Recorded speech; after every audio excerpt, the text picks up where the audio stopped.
Hello chers élèves, nous commençons aujourd'hui un nouveau chapitre. Il s'agit de parler des sections de plane de solide. Alors en classe de 6e, 5e, 4e, vous avez parlé de solide, vous avez parlé des parallélépipèdes rectangles, c'est un petit peu comme une boîte d'allumettes. Vous avez parlé des pavés droits, vous avez parlé des cylindres aussi en 5e, et puis en 4e, vous avez parlé aussi des pyramides et des cônes de révolution. Donc toutes ces choses-là, ce serait bien de remettre un petit peu le nez en quelque sorte dans vos cours des années précédentes pour vous rappeler de ce que c'est. Rappelez-vous aussi ce que c'est qu'une arête, ce que c'est qu'une face. Alors par exemple sur le parallélépipède rectangle qu'on voit ici, si on devait donner des exemples d'arêtes, il y aurait AD, EH, HG, ça ce sont des arêtes, on appelle ça des arêtes. BC aussi, une arête qu'on ne voit pas et qui d'ailleurs est en pointillé. En pointillé, c'est les arêtes qu'on ne voit pas. Et puis ce qu'on appelle les faces, c'est par exemple là, c'est EFGH, c'est une face. AEHD, c'est aussi une face. ABFE, c'est aussi une face. Un parallélépipède rectangle, c'est un solide qui a plusieurs faces. Alors je rappelle aussi juste ce que c'est qu'un solide.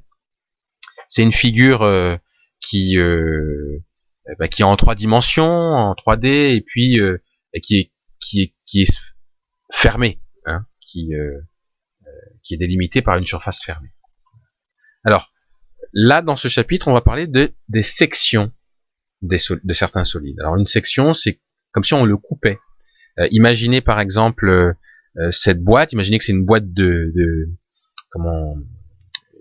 d'allumettes, et que vous voyez, on prenait un couteau et qu'on coupait au niveau de la partie là orange. Vous voyez ce que ça ferait. Ça c'est quand on fait ça, on sectionne, et donc la figure qu'on obtient, c'est ce qu'on appelle la section.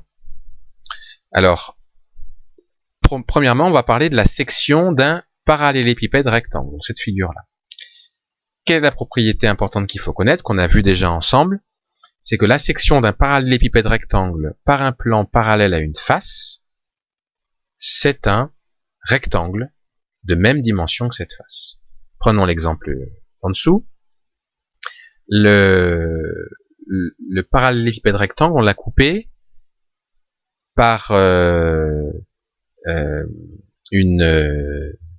plan parallèle à la face EFGH. Vous voyez que le plan ici en orange, c'est parallèle au plan à la face EFGH. Alors, il y a juste une chose que j'ai pas expliqué, c'est ce que c'est qu'un plan. Excusez-moi. Un plan, en fait, on pourrait l'illustrer comme ça. C'est un petit peu comme une feuille blanche qui serait infinie. Voilà. Là, imaginez que vous avez votre solide qui est coupé par une feuille blanche infinie, et que le résultat, c'est cette partie orange. Cette partie orange que vous voyez, c'est ce qu'on appelle la section. Alors, si vous regardez la section, si vous prenez le solide devant vos yeux, la figure là en orange, c'est quoi comme genre de figure? C'est un rectangle. Donc en fait, là vous pouvez écrire en fait ici que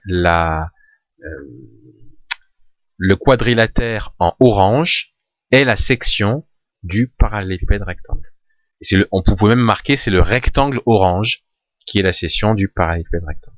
Puisqu'on nous dit ici que la section doit être, quand c'est par un plan parallèle à une face, c'est un rectangle de même dimension que cette face. Donc c'est un rectangle qui a les mêmes dimensions que EFGH ou que ABCD, puisqu'il est parallèle à ces deux faces-là. Donc dans une deuxième vidéo, vous verrez la deuxième propriété.